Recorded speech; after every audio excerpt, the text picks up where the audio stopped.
Thanks for staying with us. I'm Ann McFoy. And I'm Greg Floyd. After years of haggling with FEMA over funding for a new public safety building and jail, Schoharie County finally got the cash and is planning to relocate and rebuild. Just one problem now, though. Neighbors aren't happy with the location that's been chosen. Jennifer Lukey is live in Schoharie tonight. Jen, the old jail was destroyed during Tropical Storm Irene. Work is finally about to get underway on the new one. So what's the problem now?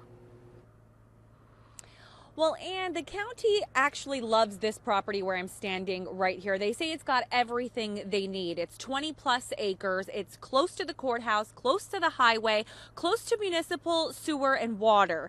And their plan is to sort of tuck it back in here where you see those trailers. That's where they want to build it. The only problem is there's homes around here, and neighbors, as you can imagine, aren't too happy with the idea of having a jail in their backyard.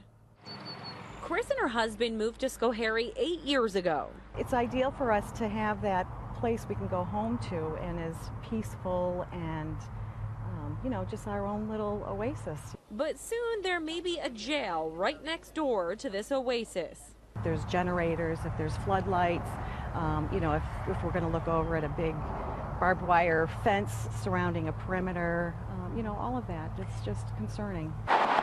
Lynn lives a few doors down and has been working to restore her home to hand down to her kids. So I asked them, do you still love the house? And they said yes. I said, well, what do you think about a jail being next to you, 2 houses down? They said totally unacceptable. I'm heartbroken. Both Chris and Lynn say normally the county is good about communication. But when there's a jail coming right next to you, nothing is said. This is just not the way of Schoharie. The man in charge of the jail project disagrees, saying the county hired an engineering company to help find a suitable location years ago. It's worked to narrow down a list of 28 properties during public meetings and landed on what's known as the Seebold Farm last June. How big of a concern are the homes that are around that area? How was that taken into consideration, if at all?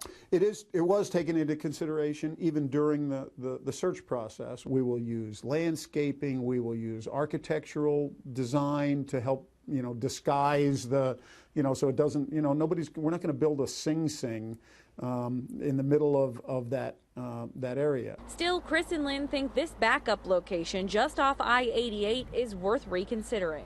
If properties lose value and the whole environment changes, I don't see how that's going to help anybody in the long run. The county says that backup location is not as good as this property and likely would take more money to develop the jail there. Again, we'll talk a little bit more about that at 6:30. There is a meeting of the Board of Supervisors scheduled for tomorrow morning at 9 a.m. They are actually expected to vote on whether to enter a contract to buy this property. Lynn and Chris and other neighbors say they will be there, and they're hoping that they can be heard before that vote is taken. We'll be there and we'll keep you posted. For now, live in Schoharie, Jennifer Lukey, CBS 6 News.